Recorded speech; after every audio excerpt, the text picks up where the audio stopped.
Good afternoon. আমি এখন সমস্ত ঘরের কাজকর্ম করে ডান্স ক্লাসে যাচ্ছি। আজকে ব্যাক টু ব্যাক আমার 4টে ক্লাস আছে হিসেব অনুযায়ী, মানে 3টে ক্লাস। স্যার বলেছে আবার আফটার ক্লাসও একটা কি জম্বা পার্টি কিছু একটা হবে, তো তার জন্য একটা এক্সট্রা ড্রেসও ক্যারি করছি, স্টুডিওতেই হবে। আর এত রিফ্রেশিং লাগছে। সিম্বার ওয়াক হয়ে গেছে, সিম্বাকে খাইয়ে টাইয়ে এখন ওপরে রেখে, ছেলে রয়েছে, মেয়ে জিমে চলে গেছে।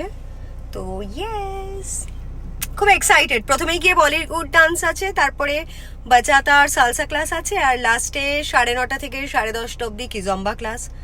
তারপরে ওদের সাথে গেলেই একটা আলাদা ভাইব ক্রিয়েট হয়, সবার একই রকম মেন্টালিটি, একই রকম প্যাশনেট সবাই ডান্সের জন্য।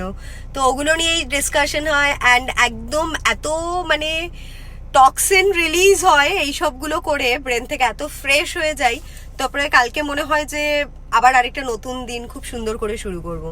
ওকে, thank you, love you all for supporting, আর এত সুন্দর সুন্দর কিউট আমাকে রিপ্লাই দেবার জন্য। Love you all.